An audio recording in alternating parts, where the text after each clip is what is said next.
Probably my favorite move of the day on I think it was the end of day one. You kind of mentioned it. Derrick Henry to the Ravens just feels like a match made in heaven. Feels like Derrick Henry should have been playing for the Ravens all along.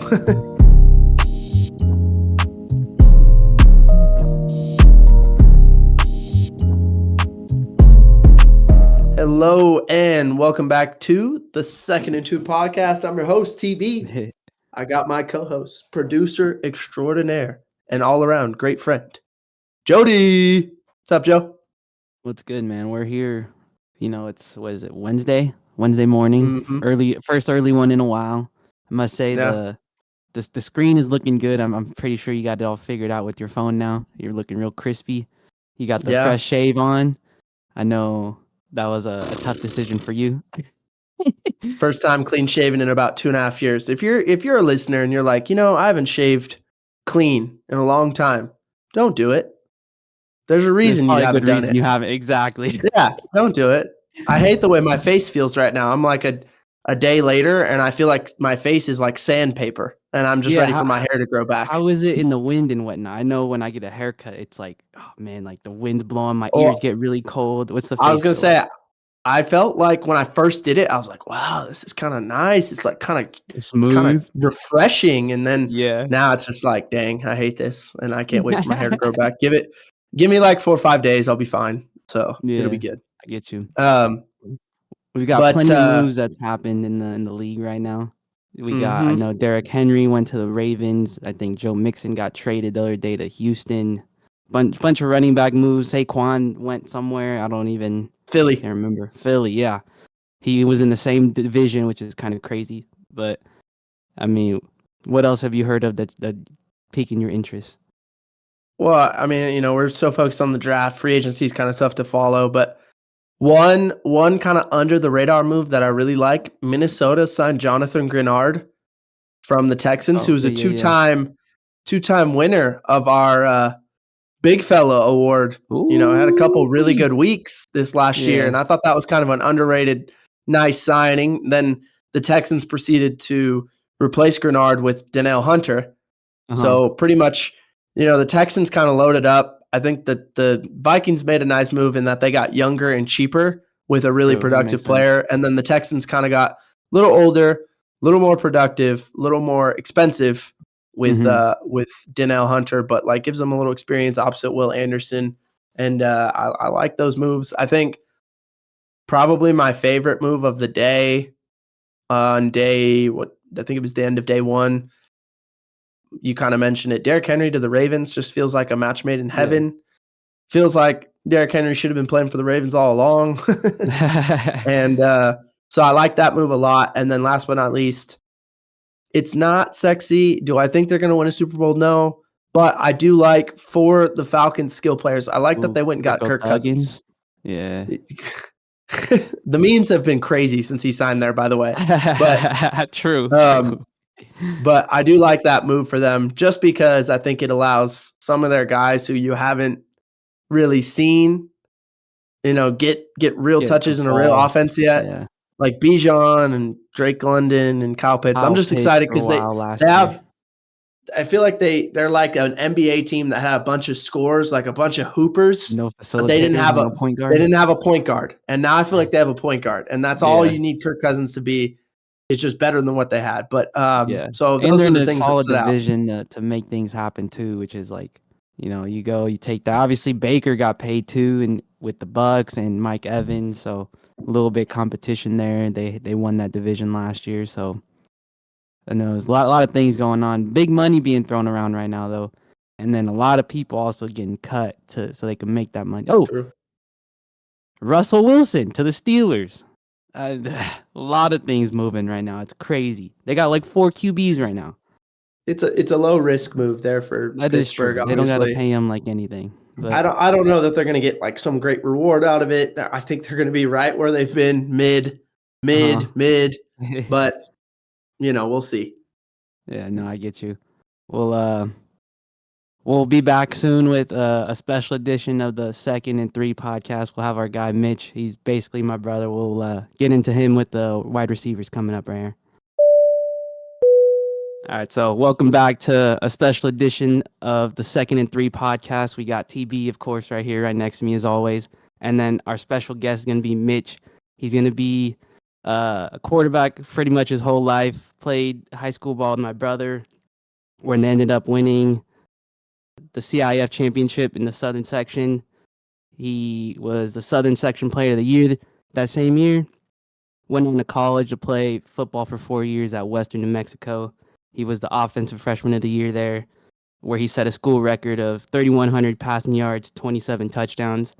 Ended up breaking that record later on with 3,500 passing yards, 33 touchdowns. And it's going to be our guy Mitch right here. So welcome, Mitch. How you doing? Doing good. Thanks, boys. Dude, that's a resume right there. That was a flex. I didn't even know all that. Well, I mean, I knew all that, but I forgot all that. I just funny? got it. We were I did a little research. I saw you broke the RMAC record for career touchdowns and passing yards when you were there. I assume you knew that. So I knew that, and that record had been there for a bit, so it was cool. And then the dude broke it the next year that we played against. That's crazy. You know what though? That's like I played against him for 2 years at he was at Colorado School of Mines. They just they swung it like 50, 60 times a game. I was just gonna say that's kind of modern football right there. Those passing records get broke every other year now. Yeah, it doesn't even matter anymore. But quick question I had for you while our guy TB pulls up the stream was, what kind of do you look for in a receiver in terms of like the consistency of them either like catching the ball, and like what builds that relationship? Is it on the field and off the field, or just like a combination of one or the other? Well, so I don't think you can get on the field without off the field. Like you got to start with off the field. So just with experience, like it's one thing when in season when everybody's got to be there, but when you're out of season and it's, hey, what are you doing today? Some dudes are playing video games. Some dudes are doing this or that, right? But then you got the dudes, you hit them up and it's like, hey, let's go run routes for a couple hours. And you got those dudes that are out there every time. So when it gets to season, you're throwing routes without not literally your eyes closed, but you could do reps almost every route with your eyes closed and you know where they're at. So I think it's gotta be off the field. You gotta be close with those guys, you know. Mm-hmm. Let's see, and then following that up, what do you like coming out of a receiver? Like, is it their routes running, whether it's like they got good move to get in and out the break, or like being able to throw the deep ball with someone where you know they're just gonna burn the corner? What do you look for that?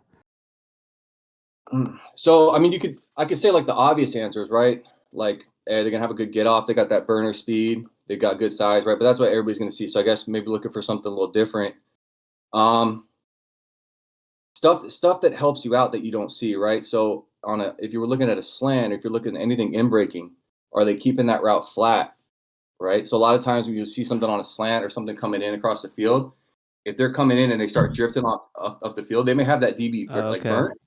But the moment you drift, that guy undercuts you, and you throw a pick or it gets batted down or something, and it looks like, hey, this quarterback missed him. But it's like, hey, if you keep that flat, you have him beat. You know what I mean? Okay. So stuff like that, like in breaking, or if you throw anything on a comeback, do they come back to the ball or are they sitting there waiting? Right? Yeah. So that's kind of a thing. And then I think the last thing is if you're throwing somebody a jump ball, if you're throwing something, are their hands close to their body, like they're trying to wait for it to get to them, or are their hands coming out to attack it? Right? Because a lot of times, you're putting it into a spot if their hands attack the ball, that DB doesn't have that chance because you're putting it there for a reason, right? But if they let it get close to their body, all they gotta do is just swipe at it. So a lot of those incompletions happen if they're not attacking it. So those are kind of some subtle things, I guess. No, I think that's great insight because especially you played the position at a high level in terms of quarterback. So, and it is funny. We talk about this like all the time where everyone thinks the quarterback is the one who messed something up.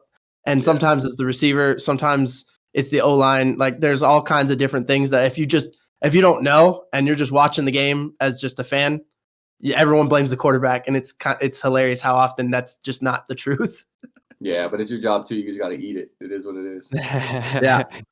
That's on me. All right, so let's get into these guys, Joe. Who we got first? All right, so kicking us off, we got Xavier Worthy out of Texas. My guy is 5'11", 165. He played for 3 years there. Got 39 games in that time frame. He's got 197 total catches with 2,700 yards. I'm not even going to try to say that properly. We got 26 touchdown catches.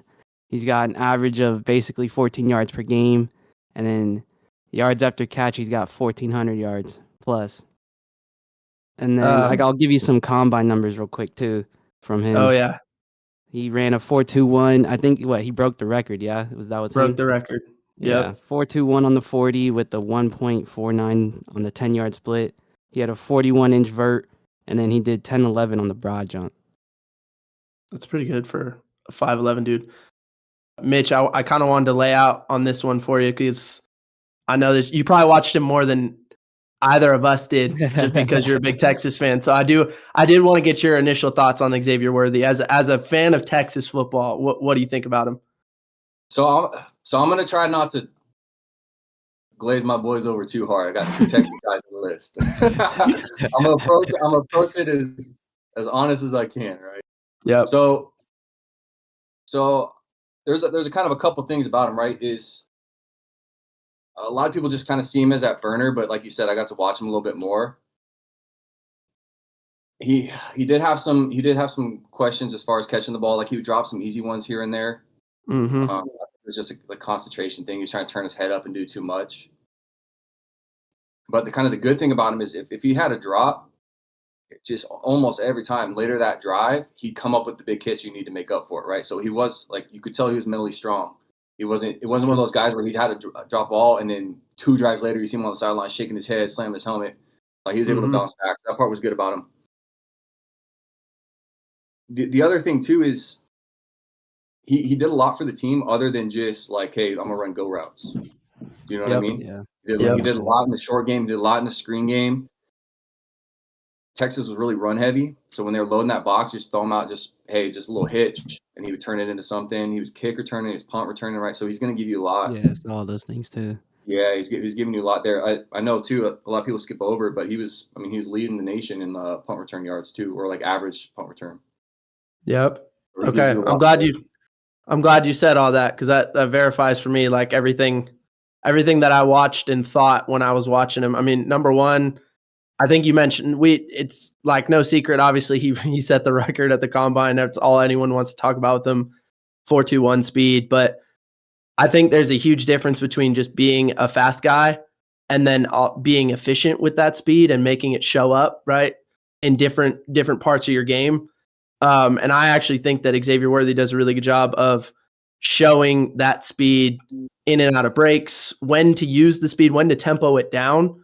I think that's a thing that, if you're making comparisons to previous fast guys, maybe we're talking about John Ross out of Washington a few years ago, didn't really pan out in the NFL. And part of his thing was he was kind of a one-trick pony. He just ran verts. That's all he really did. And he never evolved the rest of his game. Whereas I think Xavier Worthy does a lot. You kind of mentioned some of the other stuff that he did.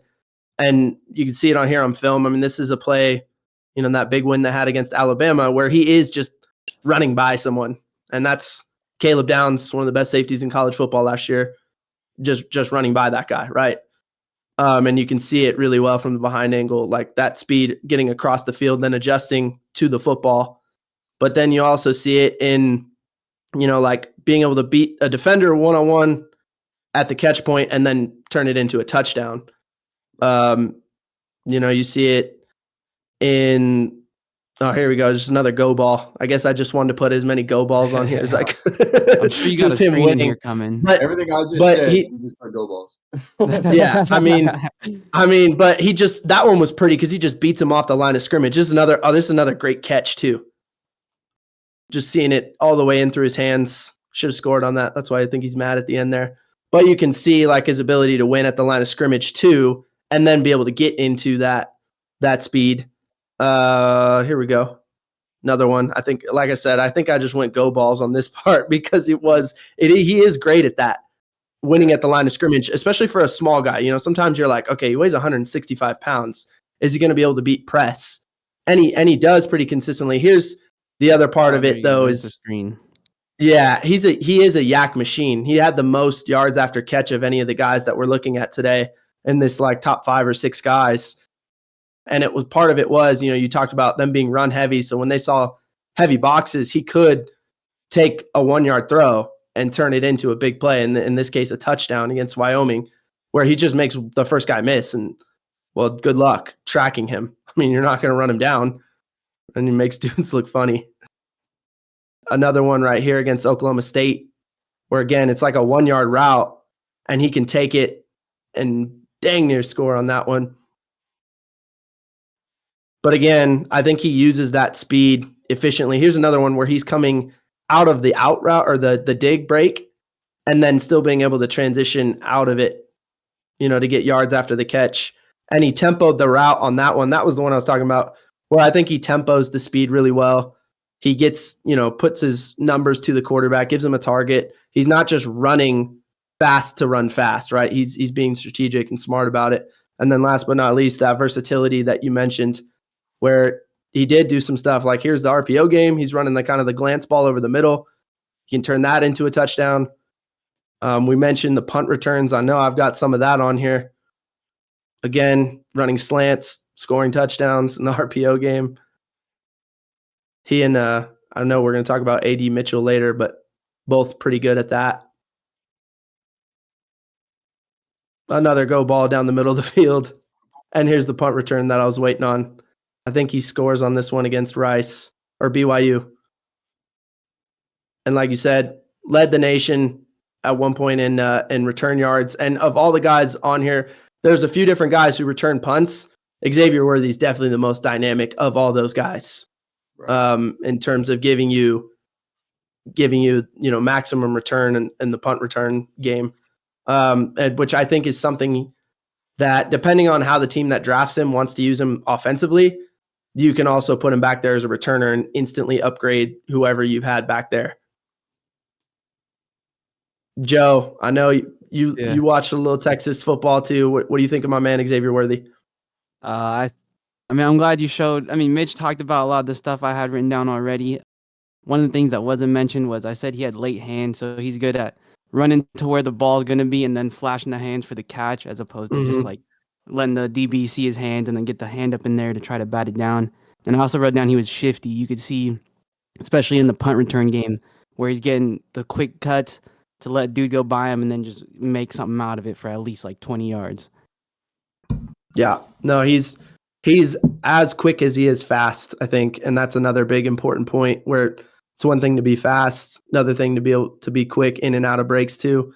So the guy I was thinking about, I know everyone's like, the buzz right now is Tyreek Hill, right? Because everyone heard him talking about wanting to go to Kansas City. He's fast, he's kind of shorter. But people forget Tyreek Hill is 200 pounds. Like, Tyreek Hill is thick in his lower half, and Xavier Worthy isn't quite that right now. Maybe he gets in an NFL weight room and that changes. But right now, I think the guy who he reminds me of the most is T.Y. Hilton.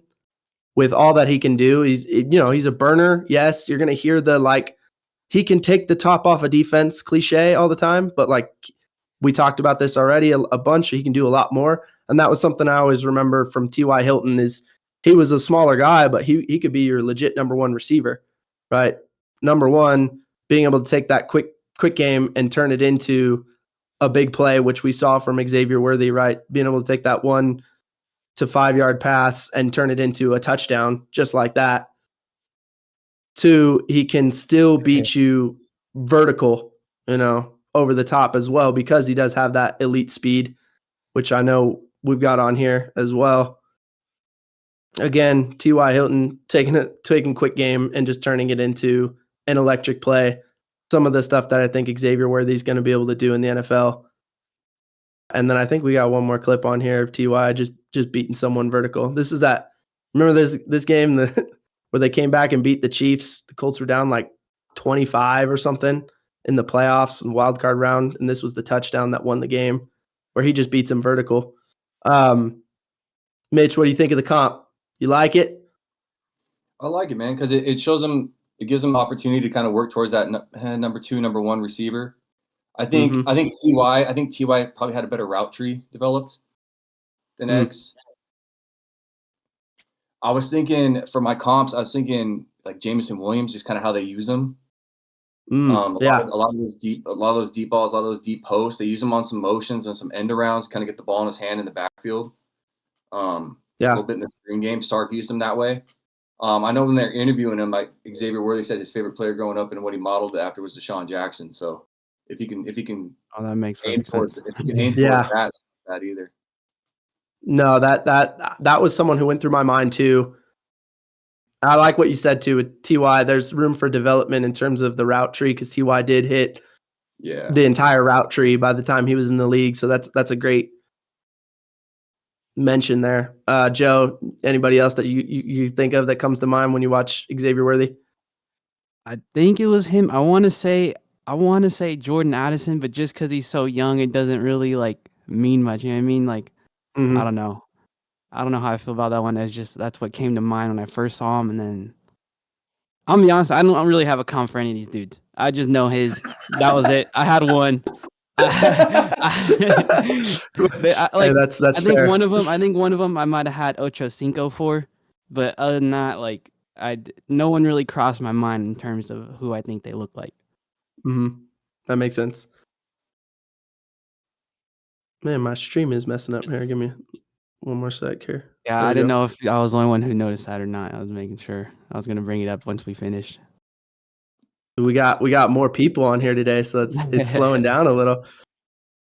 So the last thing we got to cover just right now, if you look at mocks, he's somewhere between picks 20 and 40. He may sneak in that back half of the first round, depending on scheme fits, things like that. Probably top half of the second round type guy. I mean, I think, again, I said this, I think he's going to get pigeonholed probably, at least in the media. NFL teams may not look at him this way, but media-wise, you're going to hear like this, the take the top off the defense cliche. I guarantee it during the draft. But I just, like we said, he can do so much more. His versatility, I think, is what it gives him a higher ceiling than just the take the top off the defense guy, which we all kind of mentioned. So I am excited to see where he goes in the draft because I do think that could be, for him, if he ends up with the Chiefs, right, or a team like that that's going to schematically use, then I think he's got, Pro Bowl potential at that point. He ends up in a place like that. So that's probably the dream for him. He's already even said that, I think. He came out and said that. So he ends up somewhere like that, then watch out, If he goes to a team that already has a solid 1 and 2, and they could just kind of plug him in and use him, he's not hey, go out here and beat this corner right away. He's gonna do well, right? Yeah. Kind of develop, put on a little weight, start to learn a bit more of the route tree, which I think he's set up to do that, right? I think second round's probably right for him. After his 40, he might jump into the first.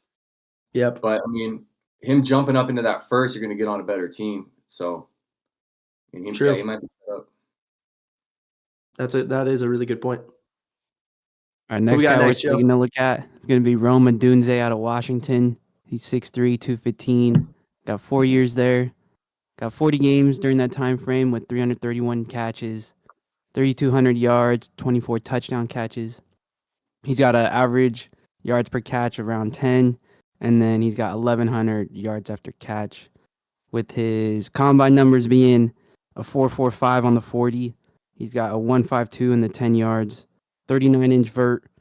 He's got a 6.88 on the 3-cone, and then he had a 10.4 on the broad jump. That 3-cone, I remember at the combine, he was the dude who was like, hey, I'm going to get my 3-cone time. I'm going to stay here. I'm going to make everyone keep timing me until I get my 3-cone time. Once again, Mitch, from a quarterback's perspective, what do you like about Odunze? So he's one of those guys where he understands position and he understands kind of where to end up in the zone or how to get free on man or how to get off that press coverage, and he just knows how to work a defender. He's one of those guys too where if you throw it, he's catching it. He's gonna be reliable. He's gonna be solid. I think he doesn't have that elite speed, right? He's not gonna be a Harrison Jr. He's not gonna be a Nabers. He's not gonna be that elite speed guy. But he's just gonna be solid. I like who put the Larry Fitzgerald on there for the comp. No, that was me. Yeah, I had the same thing written out. I had Larry Fitzgerald and I had Roddy White. Well, it's funny because the Larry Fitzgerald comp, what's crazy is if you look at their 40 times and the 40 time, especially I think with receivers, is always kind of a misnomer because there's the difference between, the 40 time versus like how do you actually play? Because your play speed, we all know like it's just different. But like Odunze's 40 time is actually like 0.2 faster than Larry Fitzgerald. But like if you watch both of them play, they play high speed, like high IQ. Like you said, I think that was the biggest thing that stood out. He's always in the right spot. To me, that makes him really QB friendly. And I was wondering what you thought. Yeah, yes, exactly right. He's just QB friendly. He's gonna be reliable. He's gonna be in the right spot. He's gonna know where to be. He's one of those guys. He's one of those guys, right? If you throw him something, he may break the first tackle, but he's not gonna take something 60 to the house, right? He's probably gonna get caught, right? He's that dude. He catches the post. Someone's gonna get him from behind, right? But he's catching it. Yeah. So you don't have to worry about it. So he's just a solid guy. I think, can he be a number one on a team? Probably. I think he would excel if he was a number two. I think if he went to a team and they already had a solid number one and he was that bona fide number two, I think it's perfect spot for him, right? Where he's not asked to be the fastest guy on the field. He's not asked to be a Jamar Chase or a Justin Jefferson, right? If he's asked to be like a Larry Fitzgerald, it's perfect. Well, and that was the thing. Larry, he was the one, but there was always usually a guy that he played with that was the fast guy that could open up the middle of the field for him. So yeah, that makes a ton of sense. I think the first thing that stands out, and you mentioned this a little bit with Odunze, is the route running. He was probably one of the best route runners in the class that I watched. He even though he's not the burner like maybe Xavier Worthy, he does create separation on a lot of the routes, and he runs all the routes in the route tree. Like, our favorite site to look at, obviously, is 33rd team. We mention them all the time. They have him running 39 unique different routes in his career at Washington, which is tied for the highest in the group. So that means they're using, Washington used him in so many different ways. They made him run the entire route tree. He was not just like a go ball curl guy.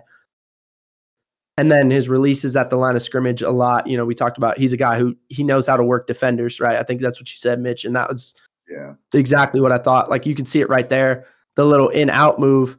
And so then it allows him to create separation to go make that play. Quarterback Penix, that's a beautiful ball. Put it on the outside shoulder.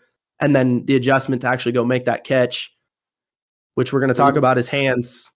Yeah, so he does a lot of subtle things right too. So even on the go balls, if you're not the fastest guy where you're beating him, he stays close to that defender to give that as much room to the sideline as you can. And then last minute will drift off. He keeps that position really well. So he understands that he's not the fastest guy, but he understands body position. And he understands, hey, how do I keep this defender on my hip to where it's between me and the ball, right? Yep. No, that's the red line. He holds the red line. I mean, again, he's still, and it's funny because we're talking about him like he's not athletic, which is, there's some of the guys in this class are such freaks that compared to some of those guys, maybe he's not a freak, but like the savvy on the route running makes up for all that. I mean, he's open. He's open all the time. It's crazy how often he's open. And then the next thing to me that was big was just that we've used this word reliable, but the hands, like if you throw it to him, it feels like he's coming down with it. So here's one against Utah. I mean, that's not a routine catch. You got to find the ball and track it in the air. The DB lost it. That's why he ended up so open there at the end. Again, going over one shoulder, then flipping to the outside shoulder to find that ball. Impressive. And the hands, man. He didn't have, I think he only had 7 drops in the last 2 seasons, which was among the best in the class. And, you mentioned like Xavier Worthy having some drop issues. I think he was at like 22 for reference. Right. So like Odunze just doesn't drop it. And he makes all the tough catches. He makes the routine catches look easy. He makes the tough catches look routine. I mean, some of these catches are acrobatic. And again, like with guys draped all over him, and he's going to find the football in the air and go make the play. So, and I've like you said, as a quarterback, I think you could tell Penix, especially this year, from last year into this year, just trusted him so much. He threw some balls that, like, I don't know if every quarterback's making that throw because they just had so much trust in the guy. And then the last but not least thing with Odunze is that he's just really smart. like high IQ football player. Like you said, understands where to sit in zones. They moved him around a bunch at Washington, which I think is always sort of a clue as to, oh, this is the smart guy that understands conceptual football, and you can move him anywhere on your offense and he'll go make plays. Also, Kalen DeBoer, great play designer at Washington, now the head coach at Alabama. But like, here's some stuff too, just understanding where to cut that route and get underneath his blockers for the screen, turns it into a touchdown. He has another play like that against USC that I think is in here. Again, understanding like where he's at, man versus zone, where to run away from defenders, where to tempo the route down, always in the right spot for his quarterback. I think you just the consistency with him is what makes him a guy that, I think teams will really like, especially quarterbacks. And I can keep letting this go. Joey, what did you see with Rome Odunze? Oh, I mean, you touched pretty much everything so far. I said he had crisp routes, and obviously you could see the separation. A lot of the plays I saw were him running like outs or digs or something, where as soon as he hits that cut, the ball's getting thrown, and he's just catching it right outside the dude, making a quick move, getting up another couple yards.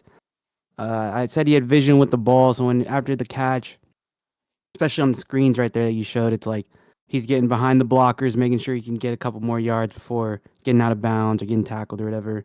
And then my dumb note for him was he changed numbers. So I guess he was like 16 or 12 or something at one point, and he changed to number 1.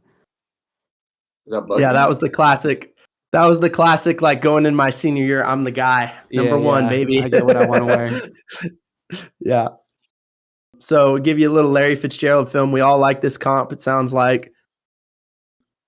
Just, again, Larry Fitzgerald, I think the same model of consistency and just like quarterbacks being able to trust him, knowing where he's going to be. He makes the hard catches look routine, the easy catches or the routine catches look easy, right? Like, makes a lot of plays. I mean, shoot, he hurt himself on that one. That's a Julian Edelman play. Hey, it's about 6:15.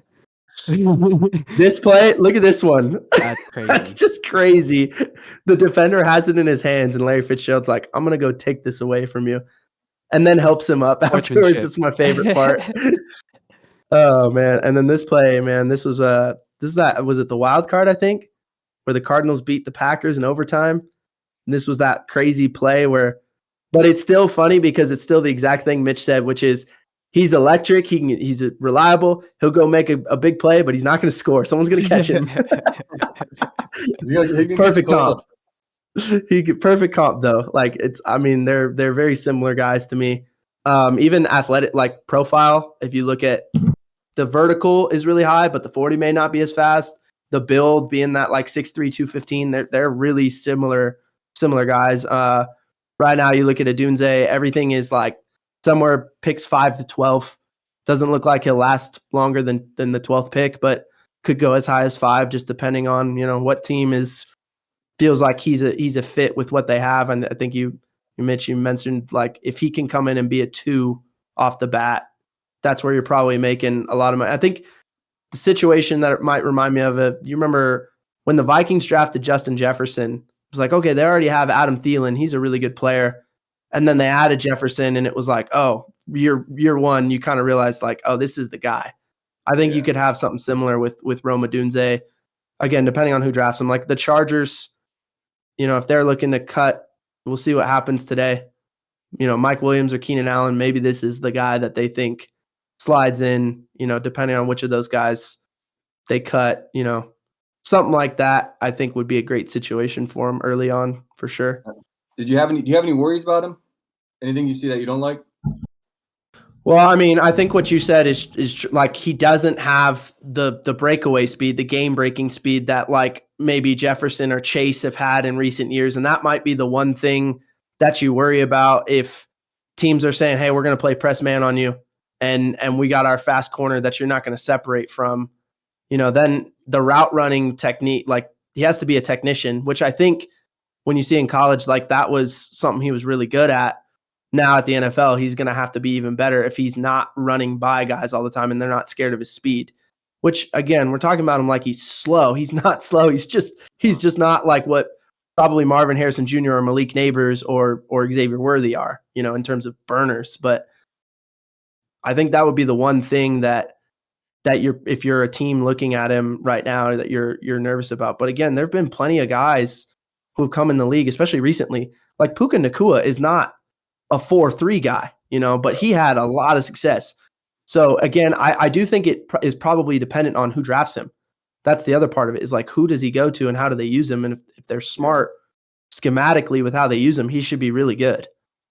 Yeah. I know everybody, I think for what the most part, everybody has him like the number 3 set in, right? Mm-hmm. Pretty much everybody got him locked in as number 3. My thought is Pac-12 is not known for defensive DBs, right? So a lot of those catches that you see, the guy is coming down with them, but he's not getting separation against Pac-12 guys. Yeah, you know what I mean. And when they played Michigan, and he went up against a good corner. I mean, he didn't have the same game, right? He caught some late time, right, garbage time stuff, but when he actually had to play a better defender, it wasn't as good. And he's coming down with the ball, but even though the route's good and he's putting himself in a good spot, it's Pac-12 guys that are locking him. That's a fair point. It's a fair concern. Yeah, so if you're getting those NFL DBs that can play the ball a little bit better, be a little bit stickier. But I mean, it sounds like he works on the craft, so I'm sure he'll figure it out. But that's kind of the only thing I was a little bit hesitant on is, he's probably that number 3. But there's a couple other guys that maybe have a higher ceiling just based on like speed and a little bit more size and that stuff. Which, with the draft, it's always kind of a hard fine line between balancing what do we know this, like Rome Odunze feels like high floor, lower ceiling than some of those other guys. Right. Whereas maybe an Xavier Worthy is high ceiling but could be lower floor too. And so you're asking yourself, how big of a risk do we want to take? What are we willing to, I guess to how much are we willing to fail if the pick ends up at the floor versus the ceiling? So I think that's a fair point. Like, his ceiling may not be as high as some of the other guys in this group because of what you're saying in terms of the competition he played against in the Pac-12. All right, Joe. Who we got next, dog? We're looking at Keon Coleman out of Florida State. He's 6'3", 213. He's got 3 years played. He played 2 of those. Is that Michigan State, I'm assuming? Yeah. He's got 31 games total with 115 catches. He's got just over 1,500 yards receiving, 19 touchdown catches, deep ball threat apparently with average of just over 13 yards a catch, and then he's got 578 yards after his catch. Let's see, where's his 40 number? We got a 4.61 on his 40, a 1.54 for the 10 yards on that. He had a 38-inch vert with 10.7 on his broad jump. See, what's funny about Keon Coleman, I think the discussion that we were having a little bit about Rome Odunze with like speed versus play speed, same thing like Larry Fitzgerald, we kind of had that conversation. Keon Coleman ran the slowest 40 of all these guys, but he also had the fastest gauntlet time. Yeah. Like, where they're catching here, he moved the fastest in that drill. He clocked the highest MPH in that drill. So this is like the perfect example of a guy who maybe doesn't run the 40 well, but I think he still plays at a great speed. So that being said, Mitch, what do you see as a quarterback? Once again, what are you thinking with Keon Coleman? So this is one of those guys where it's a little bit riskier, but his ceiling's high, right? That we're talking about. And you know those players where like they may not have the fastest 40 or at the combat, they may not, but like when you see them on a field, they play as fast as they need to be. Like they're just whatever play it is, they're as fast as they need to be on that play. He seems to be like that kind of guy. I like the Allen Robinson. I had just based on his 40 and kind of his body style. I like Michael Pittman. Yeah, Pittman's there. I think if he kind of develops that speed and keeps working on it, I like Demaryius Thomas. Just because if you watch him after he catches it, like he turns upfield, he'll break that first tackle, he'll break that second tackle. He's going up for the ball. I mean, his highlight film, he's got some nasty catches, right? He just came down with it. his film might be the most fun to watch. That's what I'm saying. I mean, he's one of those guys where is he not as polished right now? Is he not as refined? Yeah, if you jam him, it's going to take him a little bit longer to get off the line, right? His releases aren't great. But once he gets going, like once that guy's motor gets going, like you're not stopping him. He just plays strong. He plays as fast as he needs to be on that route. And once he catches it, he's one of those guys, like the first guy's not bringing you. It's going to take two. No, I think that's all that is very similar. I like what you said. He's maybe lower floor, higher ceiling. This is the higher risk kind of guy. Yeah. The first thing that stood out was obviously the contested catches. He's like the contested catch king in this class. I was thinking about like, why is he so good at it? And I was looking at his combine stuff. He had a 38-inch vertical at the combine. He's already 6'3". He has 32-inch arms. So if you just put all that together, that means this dude can go up over 12 feet to go get the ball while it's in the air. So it makes a ton of sense that he's like the contested catch guy. So I honestly, I don't know. He's got that basketball background too. Played basketball at Michigan State. Yeah. No, and I mean, with some of these highlights, it's almost like you just got to kind of just let the film speak for itself because it's so crazy.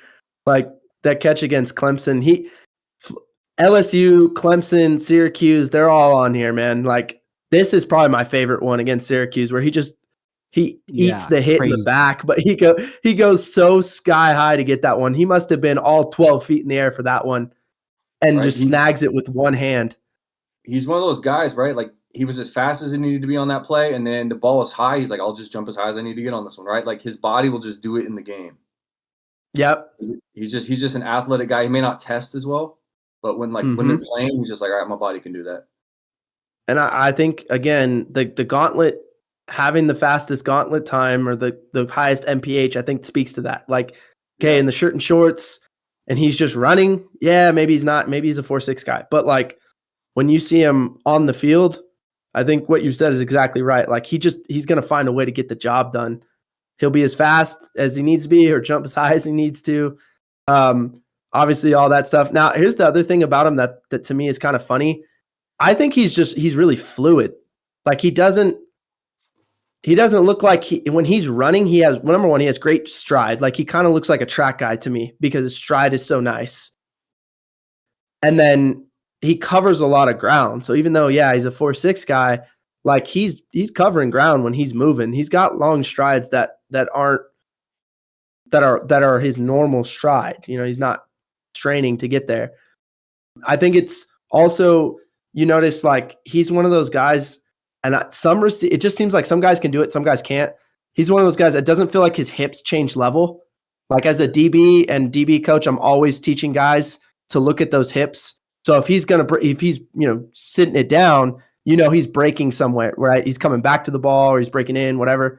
He's one of those guys that seems to be able to like run without those hips changing levels, which is always really hard to play against when you're a DB. And that's the receiver you're getting. Here he is, like against Syracuse. This is just straight go ball where he is just running by someone, just runs by a defender. The other angle gives you a great look at it. So I guess I don't have the other angle. My bad. But this is one of those ones again. Yeah, I think you made a really good point. It doesn't ever look like he's working too hard. Like, those receivers that are running routes like they're freaking Pacheco, where everything is like straining to get out of a route and straining to sit down on. Like he just looks like he's just smooth with it, right? He doesn't look like he's working too hard. Like that play against LSU right there, he takes the slant to the distance. That's like the perfect example to me of he's just running. Like he doesn't look like he's really got to strain too much to make that play. He's just really smooth and fluid, which I think that's one of those things where you're talking about again. He's may not test well, but he gets the job done when he needs to. Yeah, I put him at 3 on mine. Dude, come on, you rookie podcaster right now, giving away the secrets, not making the people wait. He's like, I thought this was somebody's ranking. I thought because you're doing the highlights, you're ranking them here. Nah. So what we like to do is just kind of give the 6 guys in any kind of random order, and then or 5, whatever, and then we rank them at the end. So, although I do really like Xavier Worthy, he's not my 1. There you go. Yeah, never mind. Coleman's my 5. Never mind. Coleman's my 5. The last thing, you mentioned this too. He's super physical.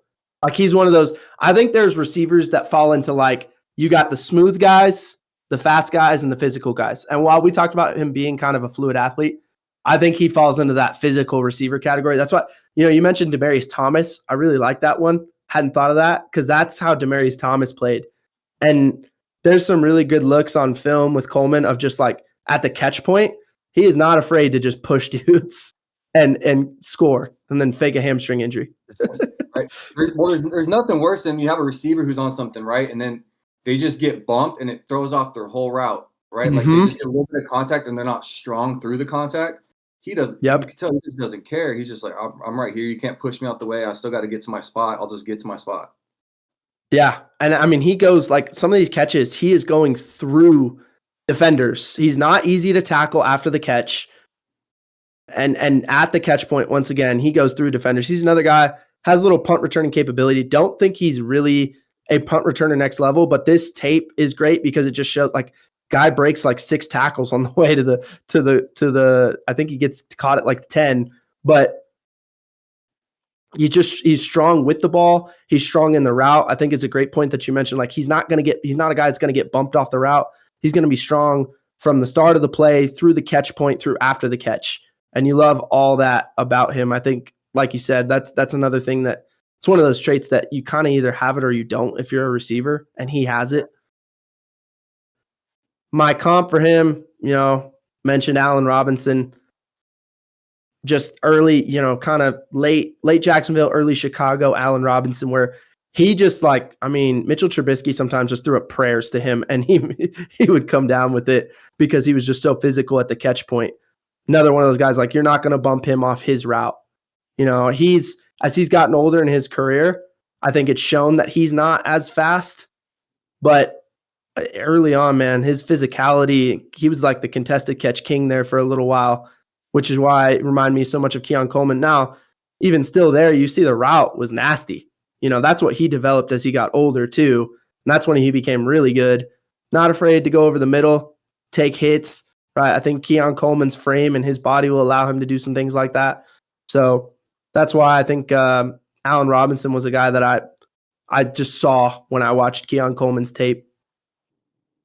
But I do like the Demaryius Thomas comp too. R.I.P. my boy. Yeah.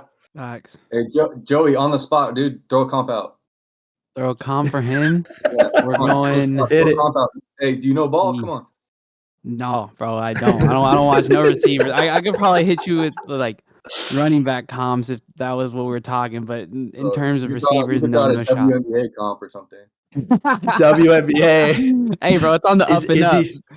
Is he an SQ? The other one I saw floating around, the other comp I saw floating around was D-Hop. I could see that. There's D-Hop's never been the fastest guy, but he just kind of understands how to get where he's got to get, and he's coming down with every jump ball. He's gonna be a physical dude, he's gonna break the tackle. So I didn't hate that one. I just thought I think D-Hop's a little bit bigger, a little bit faster, but yeah. I think so to me, Coleman is that. I think he's kind of what Allen Robinson was, where on his best, like in that best stretch of his career, he's your legitimate number one receiver. Yeah. But from like the early part and the later part of his career, he's a really good number 2. And I think that's where Keon Coleman falls into. He's going to be, I like him as like the possession guy, intermediate routes, red zone target, like all the contested ball catches that you want to put into your offense. You just every so often you're just going to throw him a fade ball just to try that corner out there to see how good is that dude. Is he going to be able to go with our guy today? How long do you think it takes to get to that number one guy? You think it takes a couple years?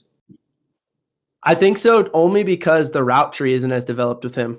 Yeah. I think it's kind of similar to where we liked Rome Odunze's route tree and all the things he can do. I think him, Keon Coleman falls right there with Xavier Worthy, where we need to see a little bit more on the route tree. Like you didn't see him run as many of the digs and the things that I'd like to see on film. Now that also, in fairness to him, maybe wasn't as big a part of Florida State's offense. Like their offense was like a lot of shot balls was a lot of what they did anyway. RPO, yeah. And I'd like to see him do a little bit more, intermediate work. And actually, I think the guy we're talking about next is, we got Marvin Harrison next, but Adonai Mitchell was a guy who I saw do that a lot, and I like that part of his game. Like I thought him and Coleman are kind of similar archetype of receivers, but you saw Coleman Adonai Mitchell do a lot more work over the middle, and that's something I think Coleman's going to have to be, Allen Robinson, for instance, in the NFL. Right now, he's sitting. A lot of the mocks have him. I saw some today that have him sneaking into round 1. He was coming right out of the college season. Everyone kind of felt like, hey, is this guy as good as Marvin Harrison Jr.? Then it was like, people watch more tape, and he kind of fell behind the Nabers, Odunze sort of tandem, and he's kind of in that 4 hole for a lot of people. And then I don't think the combine necessarily helped him, at least from a media perspective, mock draft perspective. So right now, a lot of stuff, it has him going early round 2, which I think that's where Allen Robinson went. I think that'd be a great spot for him early round 2 if he can sneak into round 1, maybe, just depending. Again, all these receivers, it's funny because it's all scheme fit stuff to me, especially at the end of round 1. Like you're talking teams like the Chiefs. Okay, who's the guy that fits with what they have, what they need right now schematically? That's probably ends up being the guy that they take. It feels like they're going to take a receiver anyway. So you look at a team like you look at a team like the Bills, right? They lost Gabe Davis, right? Mm-hmm. You got Diggs, who's like, that's your number 1, but this dude just slides in. I think he's a better Gabe Davis right out the gate. He's not expected to be that number 1. And is it probably a little bit of a reach to get him at the end of the first? But does it fit a need for the Bills right away? You get him on a rookie contract, like it's not bad. So you got Josh Allen, who's just slinging it, putting the ball up. I mean, that's not a bad fit, something like that, right?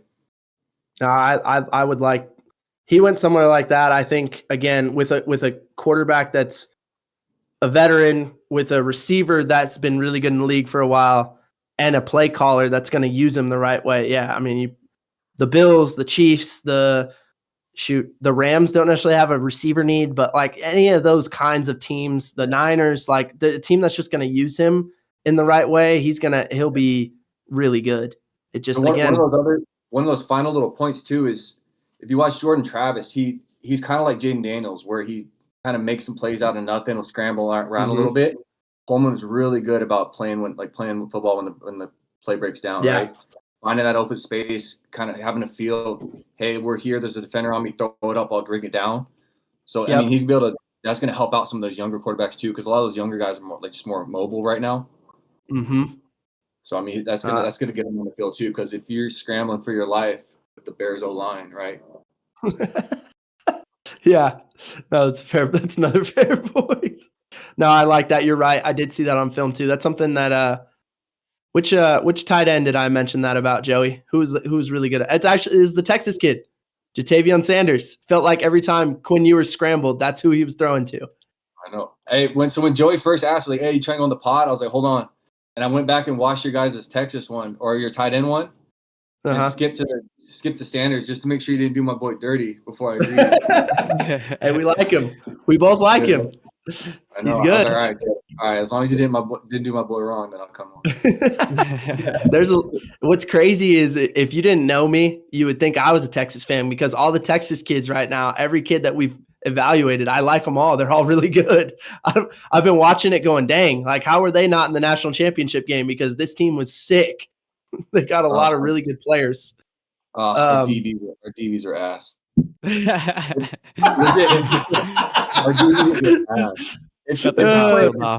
Washington was the worst team for us to play. If we would have played anybody else, we'd be in there. Even like if somehow we got past Washington, we would have been more competitive against Michigan, because I thought so too.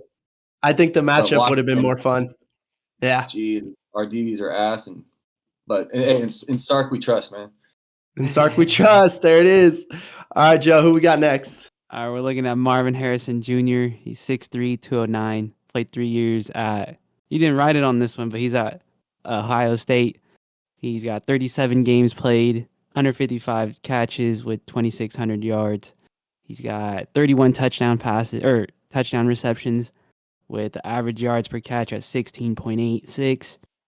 And he's got 790 yards after the catch, and I don't believe he went to the combine or didn't do anything while he was there. No. I didn't find no numbers.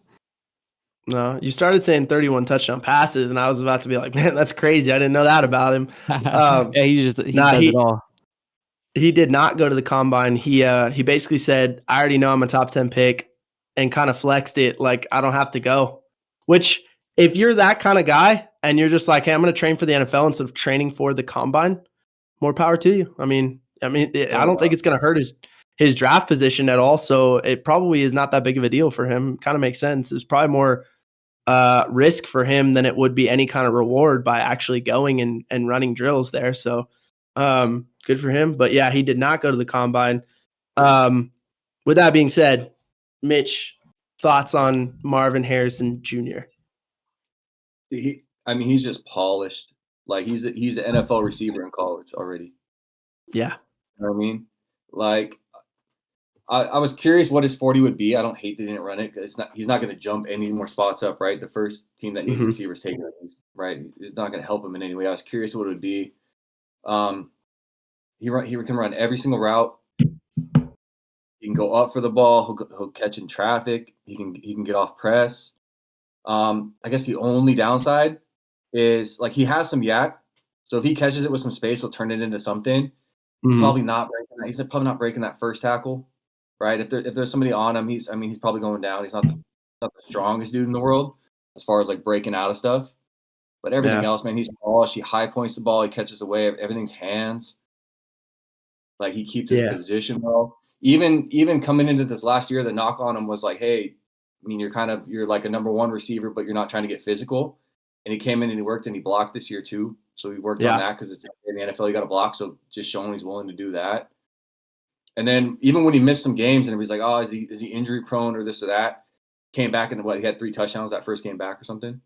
Yeah. Just like didn't lose a step. Like, no, I'm still that dude. I'm just just took a couple weeks off.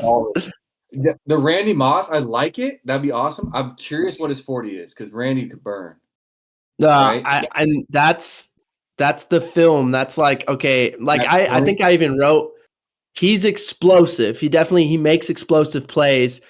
Yeah. If I had a guess on the 40 time, I'm guessing high 4.3, maybe low 4.4.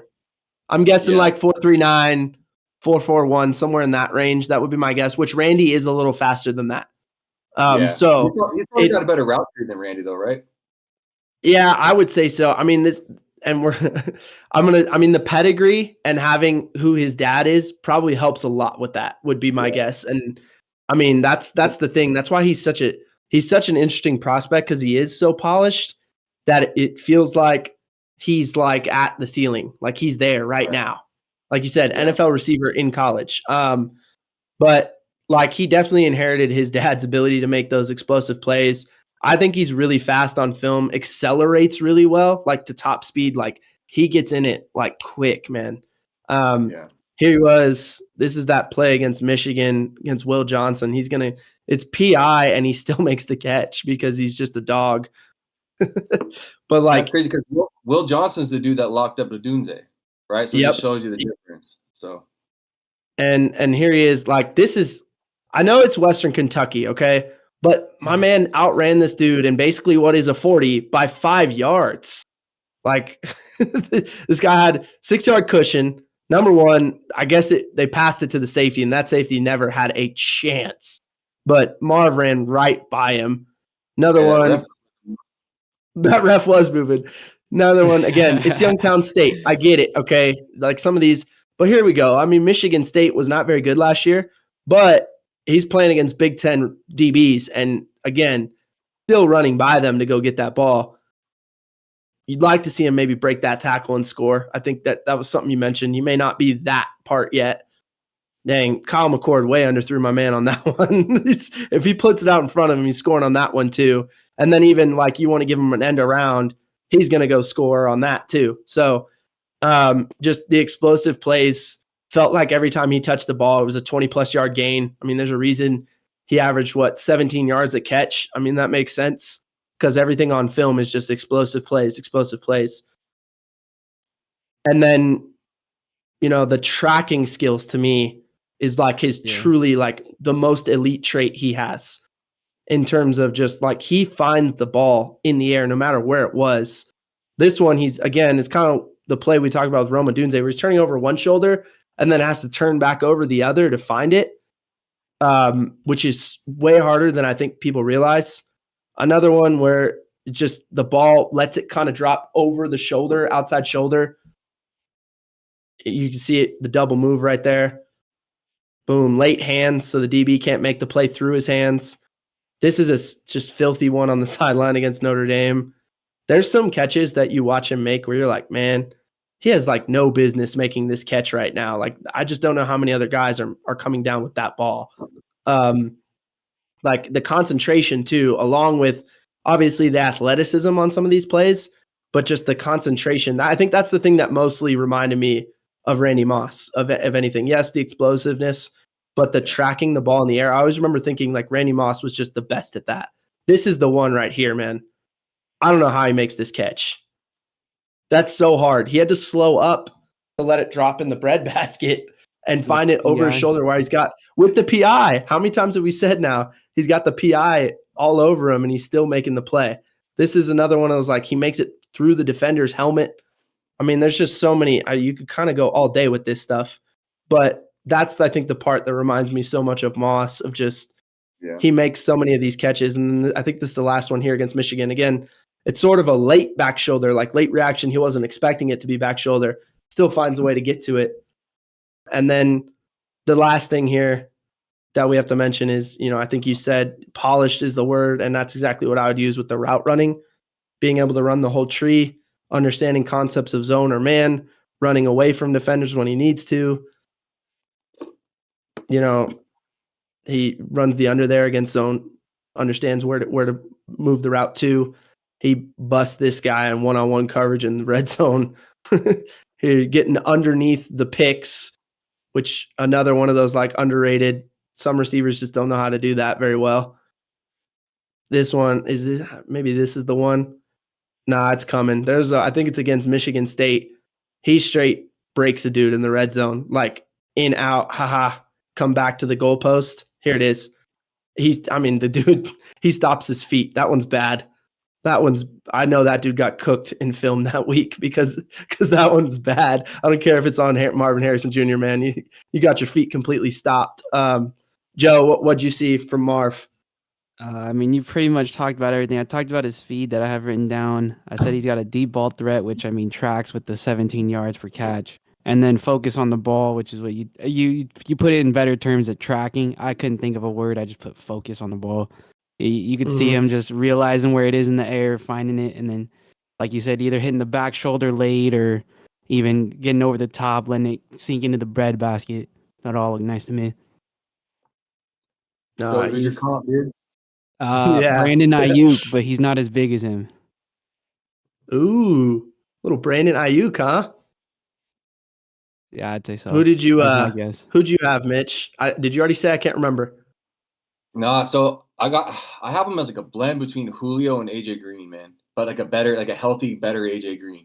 I've seen a lot of AJ Green. I've seen that a lot, which makes some sense. If he's AJ Green, similar like what you said, Randy Moss, AJ Green was a burner, man. Like, he's fast. And this is the thing, like on film. AJ Green, yeah. Yeah, no, he was nasty. Everyone remembers like the Cardinals version of him where he was a little slower. But here's some of just like the best Randy Moss catches, like tipped up in the air. He still finds a way to find it. This is like crazy. Gosh, him and Tom Brady, the wild combo, man. Again, that's that like late catch over the shoulder kind of that we saw Marv do against, I think it was Rutgers. Early Randy Moss with Dante Culpepper. Whew. But that was always the thing with Moss. Like, yes, he was so fast. He ran everyone. He scared the death out of everyone because he could just run by you. But then when the ball was in the air, it felt like if he was around it, like he was going to come down with it.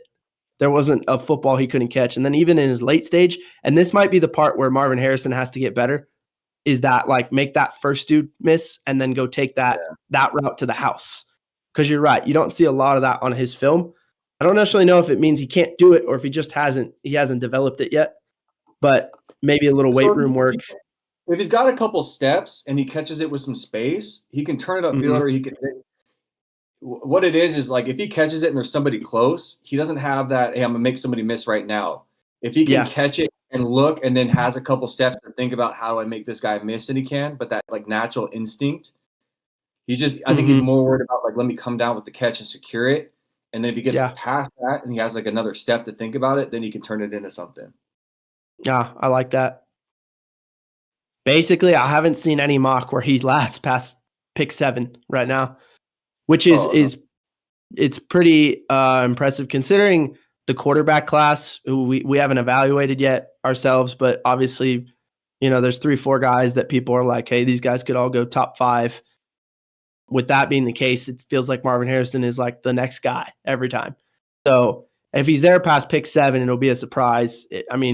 Quite frankly, it feels like at 4 to the Cardinals almost feels like that's getting closer and closer to being a lock. So we'll see what happens with him. But the thing I was just thinking, like, he's got to be the best prospect that's at least come out since Jamar Chase 3 years ago. Might be the best one since like Megatron came out. What year was that? 11 maybe? 09? Something like that. I can't remember. Is that late 2010s, early or late 2000s, early 2010s, one of those draft classes, but he's probably the best one. Just he's the combination of like size, speed, quickness, route running, understanding of coverages. He's got the contested catch ability. And then you just add that with the pedigree of who, Ohio State and who his dad is. Like you put all that together, it feels like he's pretty legit. I think he's got all pro potential. Like I just pulled it up to look right now. You got Cardinals at 4, and then right behind Cardinals at 4, you got Chargers at 5, and they just missed out on Mike Williams. Like idiots.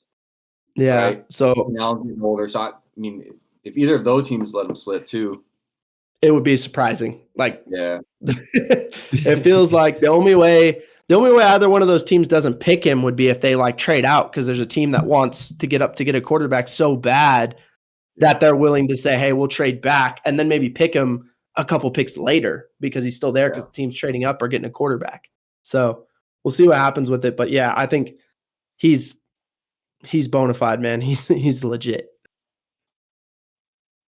Yeah, next guy we're taking a look at is going to be Adonai Mitchell out of Texas. Before I continue, I'm assuming you didn't put Ohio State on the last one just because it would have made everything so much smaller up there on his name.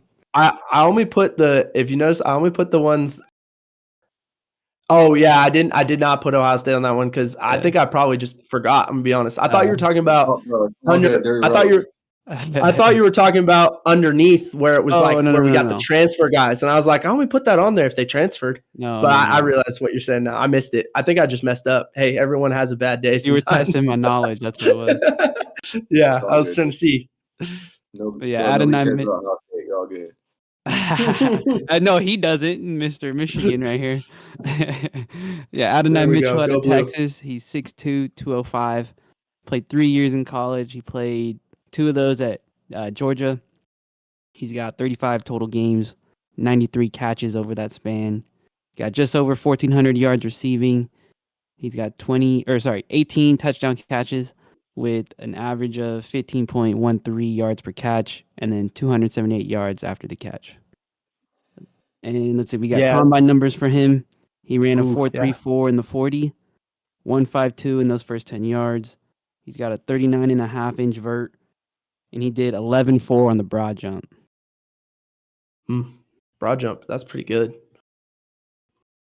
Yeah, A.D. Mitchell, his production isn't quite as great as some of the other guys, and I think mostly because he just didn't really get a lot of looks at Georgia, and then he went to Texas, and it was like, oh, like I'm going to be honest, I did not know that much about Adonai Mitchell, even though he was on 2 Georgia teams that won natties, and until he got to Texas, and that was like the first time I'd really heard of him, and then going through this tape was the first time I'd really watched him like that. He was the guy who surprised me the most of everyone. I wasn't really expecting him to be a guy that I had in this group, like this like top 5 to 6 guys. And he was the one that I think surprised me the most, where my opinion pre-film versus post-film was totally different. Just because I don't think I knew as much about him. But yeah, another Texas guy, Mitch. Tell us about him.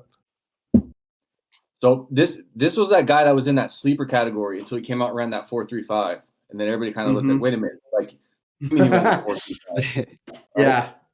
So I agree with you, right? He didn't have that same level of production, but I think a lot of that is due to like how Sark runs his offense. Is they're run heavy, but then they're play action. But hey, we're dishing it to X, but then we're also dishing it to tight end, but then we're dishing it like every receiver is going to have equal catches, right? It wasn't like LSU Nabers where it's just like, hey, I'm throwing it to you most of the time. So that's kind of where that production is. Mm-hmm. Now, this is one of those guys too where it's high ceiling, but then also it could be low floor, right? Like you're taking a risk, but I mean, he comes down with the ball. He's a big dude. I saw there was an interview with him, and they're like, nobody knew you ran a 4.35, but like it doesn't look like that. He said, I don't run my routes at full speed. So if you watch kind of his routes, he likes to use a lot of body position. So he runs really good comebacks. He runs really good posts, really good like bang posts, really good slants. Because he's going fast enough just to lean into the guy instead of running past him where that guy can kind of get back into it. He won't overrun the zone. Yeah. So he's good there. A couple downside, he's not a great blocker. It's not that he's not a good blocker, but he didn't put a ton of effort into blocking. So I'd like to see him put a little more effort into that. There's a lot of times where because they're spreading the ball around so much that he would, I don't know if he would check out of the game, but you wouldn't notice him for like a half, and all of a sudden it's fourth quarter, and he had 4 catches in the fourth quarter. Right? Yeah, so that Washington game stands out as one where like it didn't feel like he had the ball at all until the fourth quarter, basically. Yeah. So for as much as I'm like, all right, I understand why you don't run your routes at full speed, just because sometimes you can if you run too fast, you could take yourself out of certain routes and certain things. So I get it. But at the same time, a lot of times quarterbacks, if you know, like, hey, my dude's beating this dude right off the ball because he's running full speed, and you don't have to worry about like, hey, is he slowing down, or then I have to count for him speeding up on the route, right? You can have a little bit more confidence where if he would have ran a lot like full speed on some other stuff, he probably would have got a few more targets. Yeah, that makes sense. There's nothing harder than a receiver's running a certain speed, and then right when you throw it, they switch to a different speed, right? Because then your ball is either too short or it's not far enough. Like it's hard to gauge it, right? So you want to, instead of being like, hey, it's hit or miss on this guy, you go to a different safety net. But he did a lot of good things for the team. There's a lot of potential there. I think that 4.35 kind of took him out of the sleeper category, though. No, that's fair. Like I said, I didn't know as much about him until I watched the tape.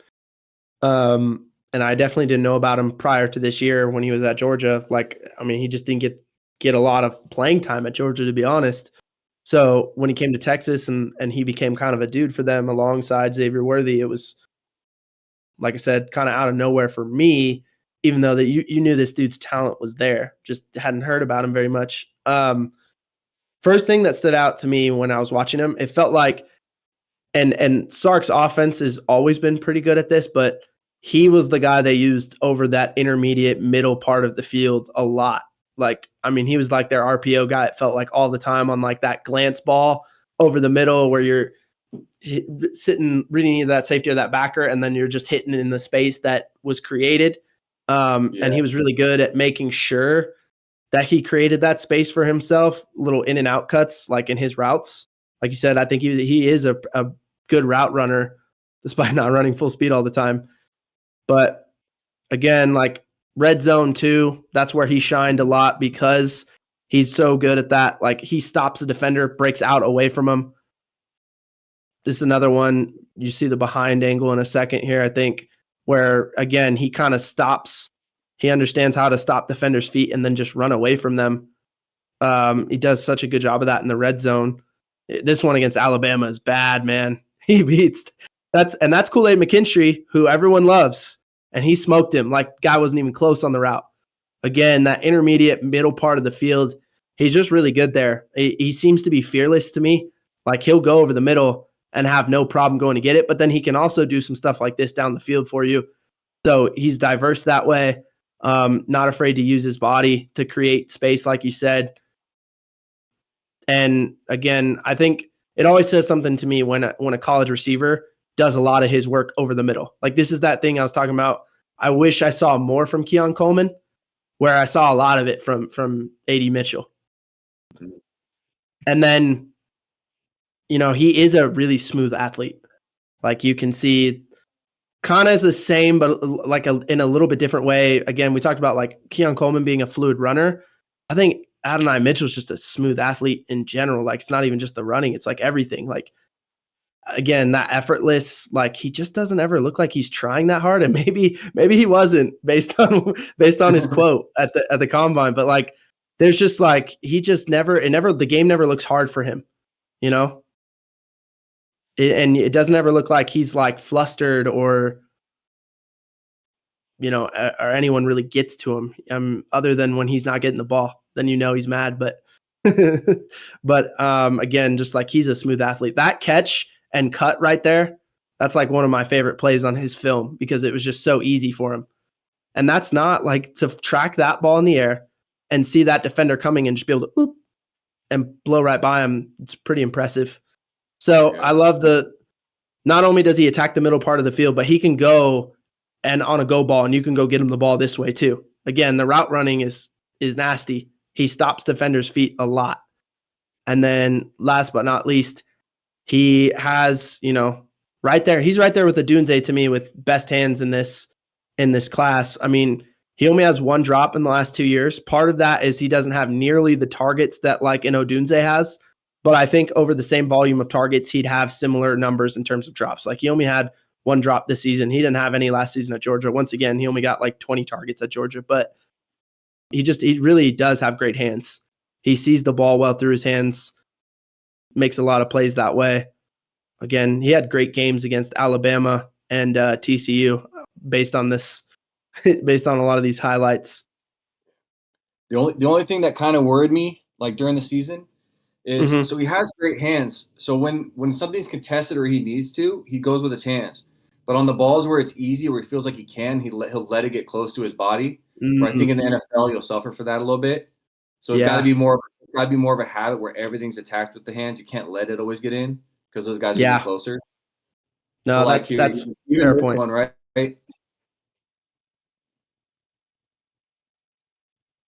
Go ahead. Did it freeze? Even that replay, right? Mm-hmm.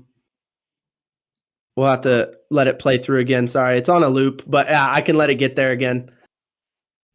So but I do. Right? You're he's letting it get here instead of going all the way up for it, right? Yeah, does it work out? But in the NFL, I feel like it's different. No, I think that's a. I'm glad you said it because he does do that on some of those easier catches, and that's like the difference between.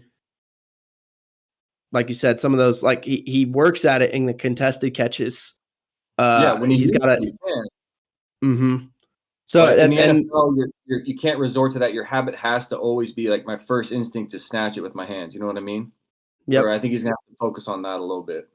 There's a guy I think that this compares to really well, and Joey pointed it out last year when we talked about him. That's Quentin Johnston. He's one of those ones that in college he was.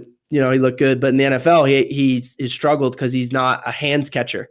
He did let the ball get to his body a lot in college, and he tried to do that in the NFL, and it's a big adjustment. And then people are wondering, like, why does this guy have no hands? Why did the Chargers take him? It's like, well, he'll be okay once he makes that adjustment. But yeah, he's got to make that adjustment. Those are those like little finite differences between college and the NFL, man. Bro, he'll be out of the league before he figures it out, dude.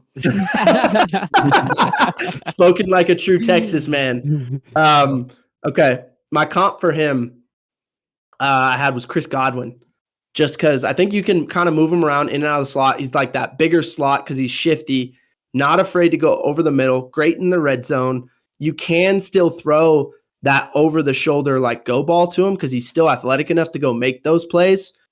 Pretty reliable. Obviously Tom Brady. If you're good enough for Tom Brady, you're basically good enough for any quarterback because that guy, you have to have real trust with him for him to throw you the ball. And clearly, he had that with him. This is one of those like over the shoulder, we'll go up and get it catches that I think you see from AD Mitchell too. So I thought that was a guy he reminded me of a little bit, similar frame and athletic profile too. And Chris Godwin was a guy that went early second round. I think that's where people are sort of expecting AD Mitchell to go right now. We'll see. I do like what you said earlier, though, about him being a little bit more like high risk, high reward in terms of prospects. Because I think people were a little like unsure of Godwin when he came out of Penn State. Similarly, too, like, hey, how good is this guy really going to be? And then, of course, he was okay, and then he got Tom Brady, and everyone realized how good he really was. So that's another example of like situation, man, matters for a lot, especially for these receivers, because you don't have the right quarterback or you're not playing in the right offensive system. It can look a lot different. So who'd you have comp for him? So as far as route running and kind of receiver build, I like Pickens a little bit. Yeah. The only thing is Pickens, as far as like run blocking, Pickens got that dog in him. So I'll have to figure that out. He doesn't quite have that yet. But if you just kind of look at like his body position and he goes across the middle and make the contested catches. So I mean, if you throw him fade in the end zone, like that one against Washington where he hung and like double jumped in the air. Yeah, I remember it. Right. So like I like that. I mean, yeah, I like the Godwin though too, man, because just going across the middle like that and just kind of being sure-handed and not overrunning. Like Godwin does a good job of if he's going across the middle, he's not going full speed where he's running into the next backer. He kind of knows when to throttle. Mm-hmm. Right. Or like even when you have those double moves, right? If you have like a post corner, you can't be too hard on the post, right? You have to be fast enough to sell it, but you got to be slow enough to make that DB bites when you break out. So it's kind of understanding that and when to throttle Godwin. So I think Godwin's probably a little bit better than. All right, Joey, give us his WNBA comp, bro. Bro? I mean, true. In terms of like, I kind of want to say like Robert Woods, but I don't. I think he's probably faster than him and a little bigger too. Yeah, I was gonna say, but I mean, some things I liked from him. I like that he high pointed the ball. Obviously, you're touching on. He kind of lets it get closer to him every now and again, which is kind of interesting to see. And then I said he had good sideline awareness where, like, you could the first set of clips that we saw where he's just catching everything, getting the toe tap, or even where he got like his booty cheek down on that touchdown, like just little things like that. And then there was a play where they threw it over shoulder, and he came back and like caught it, got a toe tap, and then he hit the CD Lamb real quick. But yeah, no, those are some things I've seen from him. Hey, the other thing that you learned from watching all this tape with these Texas receivers and the tight end, Quinn Ewers got a lot better from last year to this year. Some of those throws are on the money too. All right. So, and I mentioned too, like right now people are talking, he's sneaking into first rounds more since he ran that 4.35. I'm seeing a lot more high second round for him. These receivers, they're all kind of like lumped together. Those three that everyone likes, and then the next like 3 to 4 are all kind of lumped together, right in that like somewhere low 20s to low 40s. So we'll see again. Scheme fits. I kind of hope he goes second round, right? Because the moment you go into first, there's instant expectations. Right? Yeah. The moment you go first round, there's expectations, and you get labeled a bust so quick. And I mean, his whole thing is going to be dependent on what team does he go to, right? If he goes to the wrong team with the first round expectations, he's getting labeled a bust quick.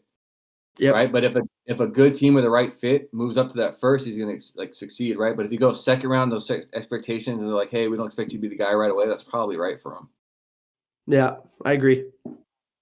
Our last guy we're looking at today is going to be Malik Nabers out of LSU. He's 6 foot, 200 pounds. Played for 3 years there. He's got 38 games in the time with 189 catches. Got just over 3,000 yards receiving. 21 touchdown catches there with an average yards per catch almost at 16. He's got 15.89. And then 1,262 yards after the catch. And I don't think he went to the combine either because I don't got no numbers. I think if I remember right, Nabers was there. He just didn't run or do anything. I think he just met with the teams. Yeah, I think he was just another like meet with the teams type guy, which seems like that's more and more like if you're a top 10 pick, kind of seems more and more like those guys aren't going to do the physical drills. They're just going to go and talk to the teams for more or less because that seemed to be a trend this year. So I wonder if that's going to keep happening, but just something I noticed. All right, Mitch, what do you like about Malik Nabers? What was that? Sorry, you broke up on the last part. I just said, what do you like about Malik Nabers? So the big thing I had put down was just shifty. Like he once he caught everything, he'd either make somebody miss, but either way, he was shifty enough to get out of it. Just a big play guy. Whenever you look at his routes and like his transitions, he's smooth with it too. So who was it that you brought up earlier where you don't see their hips change levels? Was it Keon Coleman? Yeah. So I think he's similar to that, right? Like whether he's something on a comeback, on something in breaking, something out breaking, whether he's going deep, everything kind of looks the same until it doesn't. That's so hard to cover too. Like DB perspective on that. If you never have a tell on a guy, then you can't sit on routes and you know he's got speed, you can't sit on anything, which means every time you're running any kind of in breaking, out breaking, come back to the ball kind of route, like you're going to be open. It's tough. It's the toughest combination of a guy is when he's got that the speed to burn you vertical, but he's good enough on the routes that like if you his hips don't change level, like you're smoked. You know, like you don't know what you're going to get from him.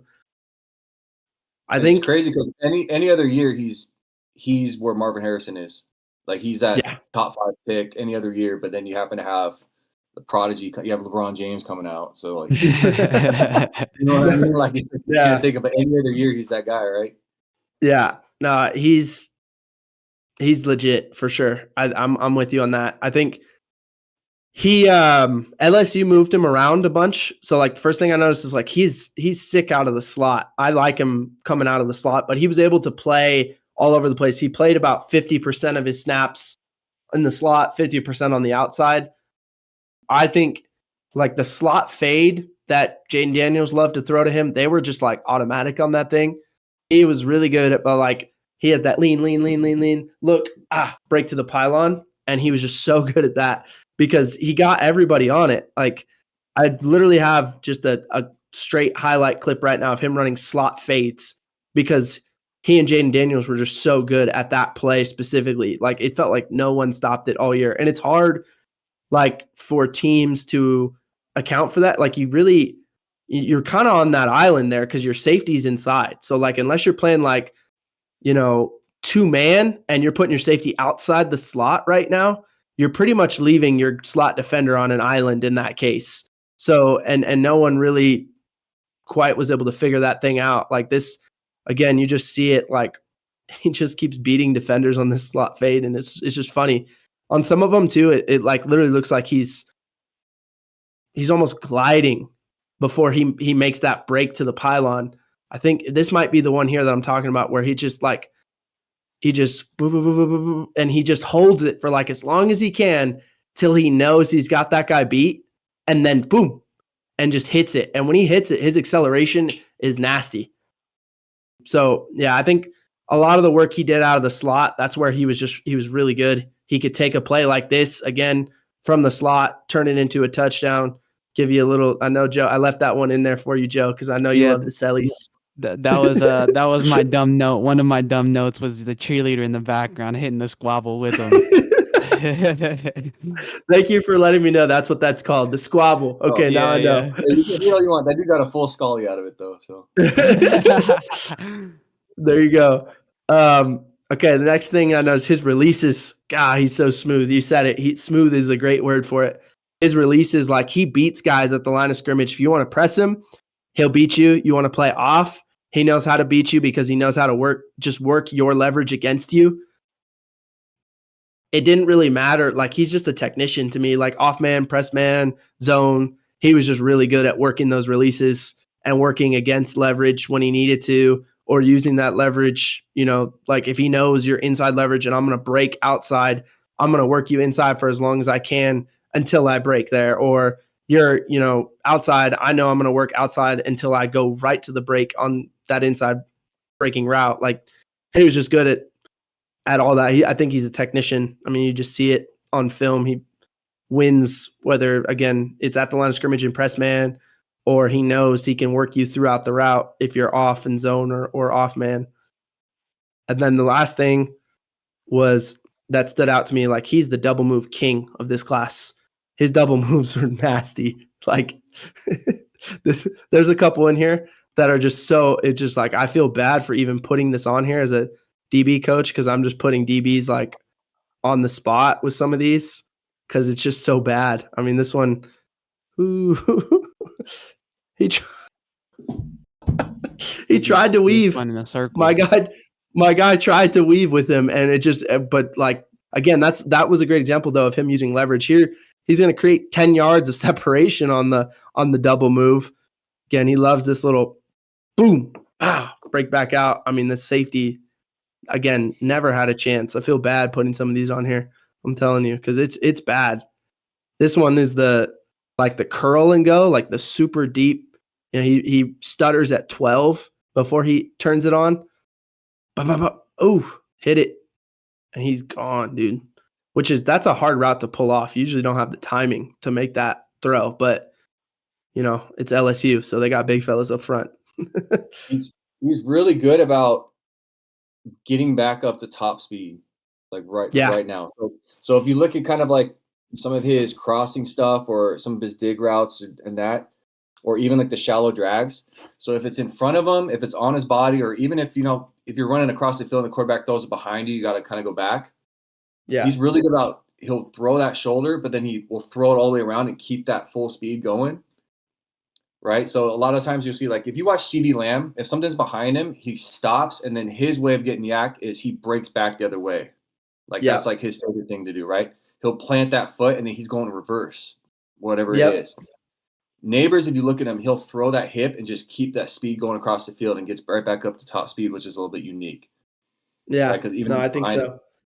And then even on his double move stuff that you're showing, right? Like, he's stopping, but then he's getting right back up to top speed pretty quick.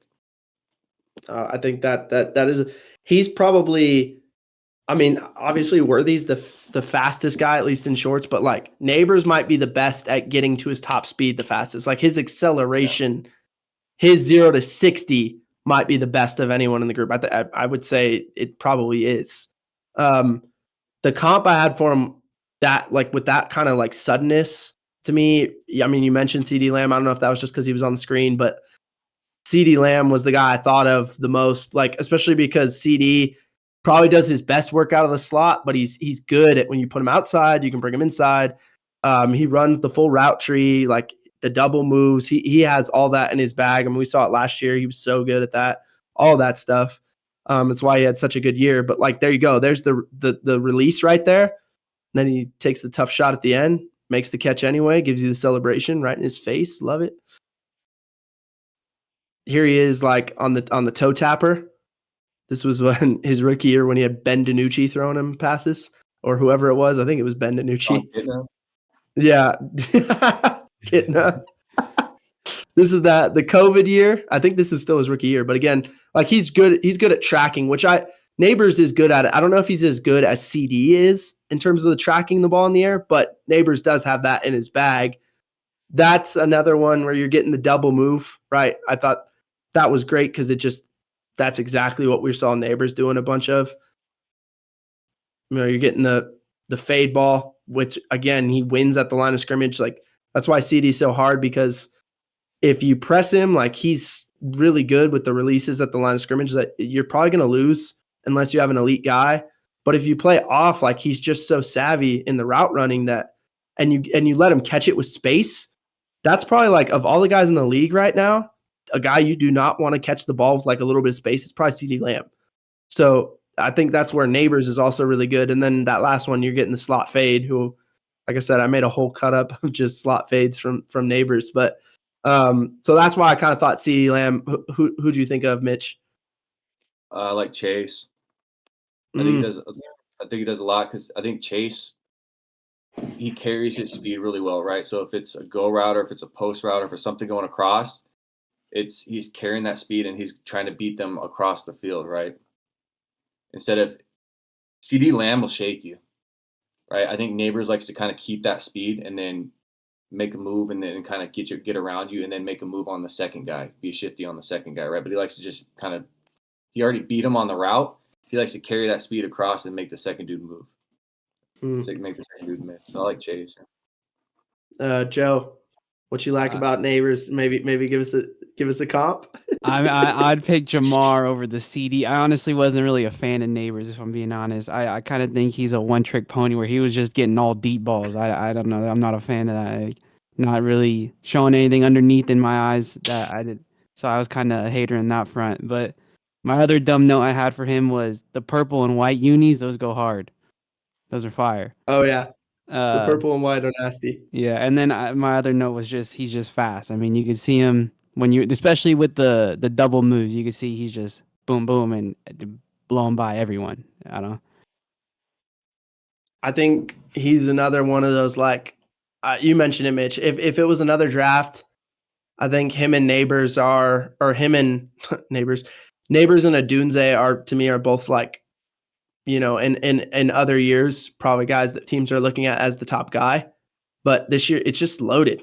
It's a loaded receiver group. There's a reason we had to talk about 6 guys and not 5 because I mean I couldn't even. It was so hard to differentiate. I think all these guys possess different elite traits.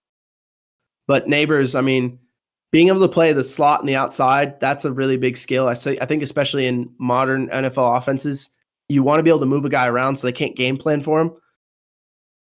And then, you know, his ability to beat you on releases, create separation, the double moves, like all that stuff makes him super dangerous. And then I didn't even really mention, but he is like, I mean, you saw his yak numbers. He's 1262 yak in his career. So he is, you know, he's a really well-rounded guy, can do a lot. So that's why right now you see him again. He's kind of in that same range as Odunze, like picks 5 through 12. Just kind of depends on team needs and who's willing to just pull the trigger. But if he lasts any later than that, it'll be definitely a surprise. All right. Yeah, I was gonna say now we gotta rank them. As the guest, Mitch, we'll let you go first. All right. Starting at 1 or starting at 6? Oh, you already got it. Either way, whatever you like. All right. I had to do that just because I didn't want to put my boys over too much. I think Harrison's a lot.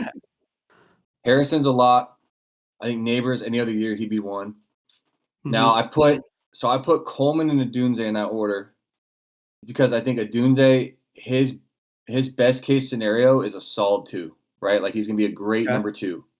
He's going to be a Roddy White to Julio. Do you know what I mean? Like he's going to be a possession guy. He's going to be solid for you. He's going to be able to run every route. But Coleman, his upside, if he hits it, is he's your true number 1. Okay. Right? I think Mitchell has more potential if he gets it figured out and kind of learns how to play at full speed and do the hand catching and get in the run blocking, right? He's got to fix some things, but he has more upside. But I think Worthy, kind of what he showed and what he's produced, and he was really consistent, and he was able to punt return, and he was able to get him on some reverses, and they would do some of those like jet sweeps with him, right? Like he's going to be able to get on the field pretty quick. So I just think he's going to be able to make a little bit of an impact earlier than Mitchell. Okay, that's fair. And Mitchell maybe, like, if you go back in time, I don't know, like 10, maybe 15 years, it seemed like it used to always take receivers like 3 years in the NFL before they made impact. Yeah. Now, because college offenses are way more similar to NFL offenses and they run more of the route tree, feels like those receivers have like greater impact. Like you've seen, obviously, the Puka Nakuas and the Justin Jeffersons and the Jamar Chases, like all these dudes who have had great impact right away as a rookie. AD Mitchell may still be kind of one of those like throwback guys where it maybe takes him a little while longer. I think but the ceiling is high. So I like that. Yeah. Joey, what you got? So you're a hater. I told you, bro. So I mean, you gotta okay. So since I know you're gonna hate on the list, I'm gonna just put it to you. I give you the most probably it's your list, unbiased, Joey. It's your list, unbiased list of all time. I'm not the biggest college football watcher to begin with, so it's like 1, you had Kelsey Plum, 2, Sabrina Ionescu. All right, so the first dude I got was Keon Coleman. I mean, and obviously you're gonna hate on Marvin Harrison being second, but I think Keon Coleman was just able to do everything in my eyes. He did it all pretty well from what the highlights showed. Marvin Harrison, you guys were talking about him being the best dude out there. I mean, he's got it. I mean, he's my top 2. He's got to be some sort of special, you know.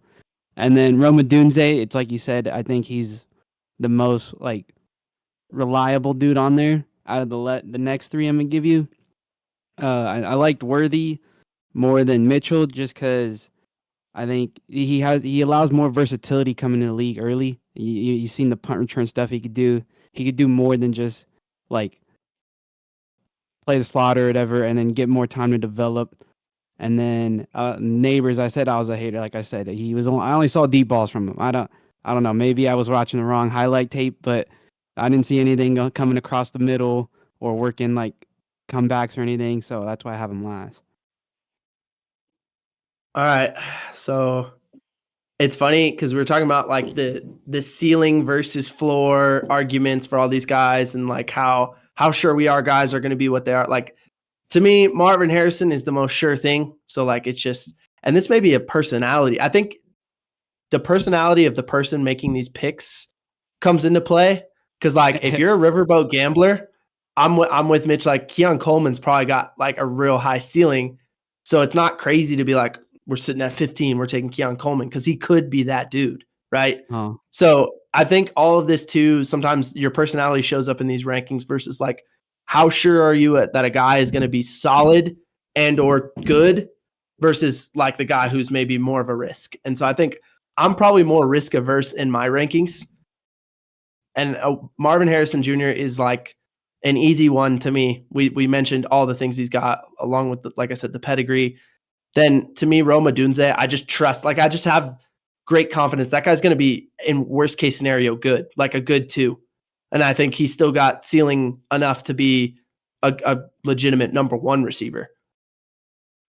At third, I've got Malik Nabers. His explosiveness was impressive on film. The fact that he can move all the way around. He's a little bit smaller than the 2 guys in front of him, but he's still 6 foot. It's not like he's tiny. So I like him at 3. At 4, this is where, like I said, it's what's your flavor? 4, 5, 6 to me. After those first 3, I've got Worthy. I love Xavier Worthy. I like Xavier Worthy so much he almost cracked my top 3, but I didn't do it because he's 165 pounds, and that's the thing.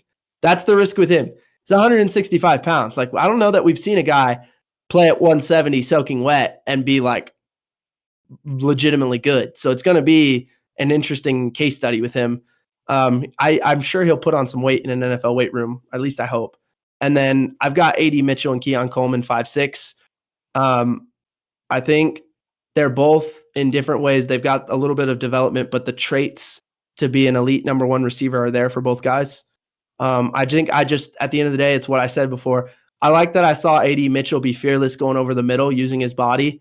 And I thought there was a little more depth to his game than Keon Coleman, at least right now. But I think I do agree with Mitch, and he maybe convinced me a little that his Coleman's ceiling is probably higher just because of all the things you saw on tape. But I also want to give out, we always give our honorable mentions to guys who just missed the list. The other LSU receiver, which is not fair to him, but Brian Thomas Jr., he's also legitimately good. Could have easily made this list. Very good. Troy Franklin. Go ahead. Thomas would be 7 if we had it. Yeah, no doubt. Like I think this is maybe not quite in order, but I think for me at least, Brian Thomas would be 7 for sure. I think I like Ladd McConkey out of Georgia. I really like Ricky Pearsall out of Florida too. Yeah. Oh man, there's all the memes about all the jokes about the Rams getting Ladd McConkey building the widest receiving core ever. Troy Franklin from Oregon is a little bit more of a project to me, but he's got some really good traits as well. I like Tez Walker out of UNC. He's just got really limited tape. And then Roman Wilson from Michigan is a guy who I think he's polished. He's short, and he's kind of like he's another one of those. I think maybe he's reached his ceiling. Maybe his ceiling isn't as high as some of these other dudes, but I think he could be a contributor right away for whoever drafts him because he's very polished. So there's some other. I mean, this receiver class goes like 12 deep with guys who could contribute right away. Hey, do you have a non-white comp for McConkey?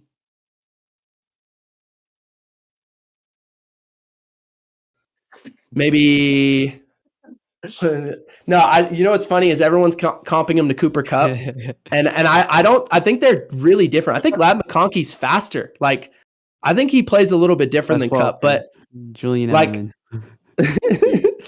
what's funny is last year I comped Jordan Addison to Cooper Kupp, because of the savvy. But I think Lab McConkey. How about this? Deontay Johnson, if he didn't get mad at his quarterbacks all the time. Fair enough. That's the closest one. Yeah, he just got traded. Partly because he gets mad at his quarterbacks, I think. But no, these dudes. There's some guys in this class that I think, like I said, this deep group is so deep that someone's going to get drafted in like round 2, round 3. That will be very good next year. That we're all going to be like, how did he last to the 3rd round? And it's because there's so many good players. You can't draft them all round 1. There's 12 receivers I just listed. All 12 of those guys can't go in the first round. So someone's getting a bargain in round 2, round 3. I guarantee it. There's just too many good ones. My hot take, my future that I'm placing, stay away from Franklin. Ooh, see, I told you he's my guy that's a little bit more of a project. I'm not sure. Stay away from Franklin, bro. He played Pac-12. He played in that Oregon offense where he's just running wide open because everything's RPO. Little dude. He didn't like contact. Say what you want about Xavier Worthy, but if you look a lot of his stuff, like his little, it wouldn't be on the highlight stuff, but his little 5-yard, 10-yard catches, he's lower in the shoulder at the end of it. Mm-hmm. Like he's not afraid of it. Like he's not a big dude, but he's lower on the shoulder, and then some dudes lower the shoulder and then they're the ones 5 yards out of bounds. He's still on his feet at the end of it, right? Franklin's not that guy. He's running away from it. Everything he's doing is wide open. So when have you seen him like really catching it across the middle with a backer in his face? That's my future. That's like that. The Chargers or the Raiders are going to draft him, and everybody's gonna be on their nuts, and then it won't turn out good for him. Raider, yeah. They're like, oh, we got a receiver, and then he's no. If I had like a super sleeper guy, I really like Luke McCaffrey from Rice. Oh, yeah. He's sneaky. I mean, obviously he's got the name, right? Yeah. But if you watch his tape at Rice, he was a thick contested catch guy. Like some of his highlights could rival Keon Coleman's with what he was able to do. He tracks the ball really well too. He's obviously going to be the one that gets pigeonholed as savvy, smart, high IQ, great route runner. He'll be pigeonholed that way, but like Hunter Renfro. He's like a Hunter Renfro. Yeah. He's got some athleticism to him though too, that he goes up and gets the ball. So he's a sneaky one. It's just he played at Rice, right? So it's going to be a little bit harder for him to, it's kind of similar to I don't think he plays like Cooper Kupp, but in terms of the situation like Cooper Kupp coming from Eastern Washington, that's how a guy like that lasts around 3. So Luke McCaffrey, sneaky one. Yeah, I think McConkey doesn't really qualify as sleeper because I think a lot of people recognize like, hey, this dude's gonna be solid. Yeah. Like, he's not a first rounder, but if you get him late 2nd, 3rd, like you're getting a good guy. So I don't think people doubt McConkey. So I don't think he qualifies as sleeper. If you watch Ricky Pearsall, he might be the best. He might be the best like pure route runner of all of them. Yeah. But what is he? He's either a 5th-year guy or a 4th-year guy, right? So he's just polished like as far as route running. But it didn't help him that they had inconsistent quarterback play at Florida. I think that's another. So like his numbers don't stand out like some of these other guys, but I think you're right. You just watch the tape. There's some stuff there that you're like, ooh, that's why he made my honorable mentions here. Inconsistent quarterback play, and they're running the gauntlet through the SEC every week. So like, I think, I think Franklin's my biggest overrated, and Tez Walker. I really like Tez Walker. The downside with him is, so he's a guy that needed one more year. Like he needed one more year in college. But if you look at it from his standpoint, your quarterback's going 1st round. So who knows who you get after that. And the NCAA just did you dirty. I was going to say, it doesn't help. So his motivation to come back. Yeah. So his motivation to come back's not there, but at the same time, he probably needed that year. Well, he only got 6 games, I think, of tape this year. Like the tape on him is really limited, but he's another one that, ceiling wise, dude, he's a freaky athlete. Like he does some stuff that like Elijah Moore kind of. Yeah, I like that actually. Elijah Moore is a good one for him. So there's some guys in this class. Like I said, it goes 12 deep to me, even deeper. The most interesting dude, you know that they got that 6'6" guy on Florida State. What is his name? Johnny Wilson. Johnny Wilson. He's like a Kelvin Benjamin, but if he reaches his ceiling, maybe like a Mike Evans. So I've seen a lot of people are saying he has to play tight end because he's not fast enough to play receiver. So I've been seeing like most people are mocking him as a tight end right now when he gets picked, which is interesting. But if you watch, he gets to his spots. Like he's fast enough to just kind of get there, and he's so big that his strides just kind of get him there. Well, it's funny too because serious, yeah. Kelvin Benjamin like kind of had a year. Remember, like he had a year with Cam Newton where it was like, whoa, this could work, and then it never quite did. I am kind of intrigued by Wilson. I don't know where he's going to end up or what they'll do with him. He should be like a 4th, 5th round guy, like. Yeah, I think that's a lot of people have him like right around round 5 right now. Maybe I mean he is huge. He's 6'6", like he's massive. Which when you look at him and Coleman, it explains so much as to why Florida State was just like, hey, we're going to take shots all day long. Yeah. You can't cover our guys. And like, even though he's 6'6", he's not like an awkward dude. He's got a good stride. He's smooth with his stuff. Like he's not just outrunning everybody, but he's got to step on people, and then he's that big that he's fine. Yeah. I think you go routes, deep post routes, get him on that 18-yard digs where he's just so big you can kind of fit it over the backer and the safety's not going to affect him.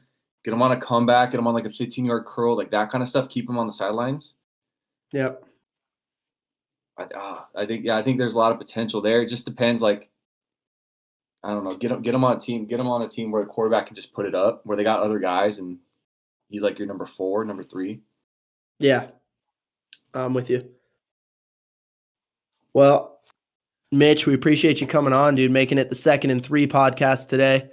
Joe, you got to take us out, my friend. Oh yeah, so like, comment, subscribe. You know what I mean? Follow us on.